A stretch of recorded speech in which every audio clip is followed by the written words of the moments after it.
Hi friends, எல்லாருக்கும் வணக்கம். TNPSC தேர்வில் கேட்கப்படுகின்ற ஒரு தலைப்பு தான் கடற்பயணம். இது யார் யார் எப்படி சொல்லியிருக்காங்க அப்படிங்கிறத நம்ம ஒவ்வொன்றா பார்க்கலாம். திரைக்கடல் ஓடியும் திரவியம் தேடு அப்படின்னு சொன்னவர் ஔவையார். யாதும் ஊரே யாவரும் கேளீர், இது சொன்னது கணியன் பூங்குன்றனார். தொல்காப்பியத்தில் தமிழர் பிற நாடுகளுக்கு கடற்பயணம் மேற்கொண்ட செய்தி முன்னீர் வழக்கம் என குறிப்பிடப்பட்டுள்ளது.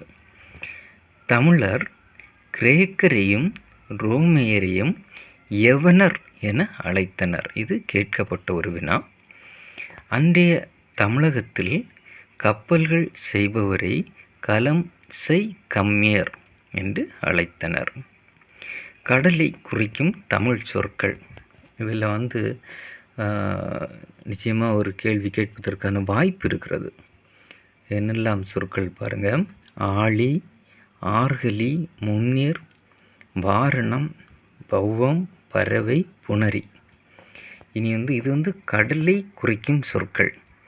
கப்பலை குறிக்கும் வேறு பெயர்கள் அது நிறைய இருக்குது பாருங்கள். களம், கட்டுமரம், நாவாய், படகு, பரிசில், புனை, தோணி, தெப்பம், திமில், மம்மி,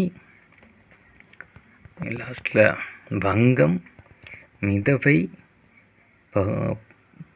பரி, ஓடம். கடலில் செல்லும் பெரிய கப்பல் நாவாய் எனப்படும். இதுவும் கேட்கப்பட்ட ஒரு வினா. புகார் நகரத்தில் நிறுத்தப்பட்ட நாவாய்கள் அலைகளால் அலைப்புண்டு தரையில் கட்டப்பட்ட யானை அசைவது போல் இருப்பதாக பட்டினப்பாலை கூறுகிறது. இதை ஒன்று ஞாபகம் வச்சுருங்க. அப்புறம் கரிகாலனின் முன்னோர் காற்றின் போக்கினை அறிந்து களம் செலுத்தினர் அப்படின்னு புறநானூற்று பாடல் கூறுகிறது.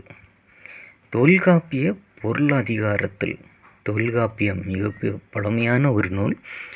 தொல்காப்பிய பொருளதிகாரத்தில் பொருள் வயப்பிரிவு இரு பிரிவாக பிரிக்கப்பட்டுள்ளது. பொருள் வயப்பிரிவு இரு பிரிவாக பிரிக்கப்பட்டுள்ளது. என்னெல்லாம் பாருங்கள்: காலில் பிரிவு அப்படின்னா தரை வழி பிரிதல். களத்தில் பிரிவு அப்படின்னா நீர்வழி பிரிதல்.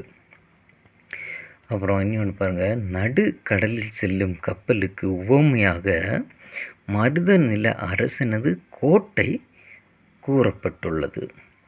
அது நடுக்கடலில் செல்லும் கப்பலுக்கு உவமையாக மருத நில அரசனது கோட்டை கூறப்பட்டுள்ளது. எங்கே இருக்குன்னா புறநானூறு. முசிறி சேர மன்னனுக்குரிய துறைமுகம். அங்கு சுள்ளி என்னும் பெரிய ஆற்றில் யவனர்கள் மரக்கலங்கள் ஆற்றுத்துறைகள் கலங்கி போகும்படி நிற்கும் என்று அகநானூறு கூறுகிறது. அது மாதிரி அவர்கள் பொன்னை சுமந்து அதற்கு ஈடாக மிளகை ஏற்றி செல்வர் என அகநானூறு தெரிவிக்கிறது. பாண்டிய நாட்டின் வளம் பெரியது கொற்கை துறைமுகம். இதை எப்படி கேட்கலன்னா, பாண்டிய நாட்டின் முக்கிய துறைமுகம் எது அப்படின்னு கேட்டால் கொற்கை. இத்துறைமுகத்தில் முத்து குளித்தல் சிறப்பாக நடந்ததை வெனிசு நாட்டு அறிஞர் மார்க்கோ போலோ குறிப்பிட்டுள்ளார்.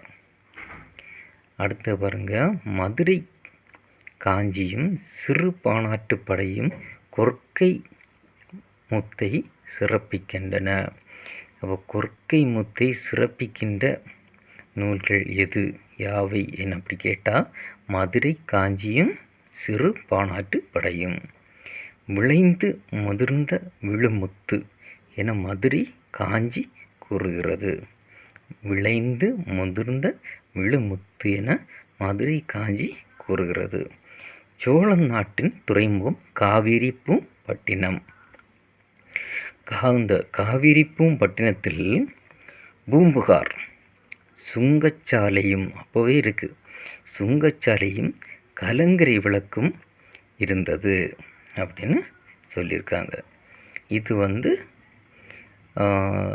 இவ்வளோ வந்து ஒரு கேள்வி கேட்பதற்கான வாய்ப்பு இருக்கிறது நண்பர்களே. ஒரு முறை இதை பார்த்து விடுங்கள். டிஎன்பிசி தேர்வு எழுதுகிற பிற உங்களோட தெரிந்த நண்பர்களுக்கும் இதை பகிர்ந்து கொள்ளுங்கள். நன்றி, வணக்கம்.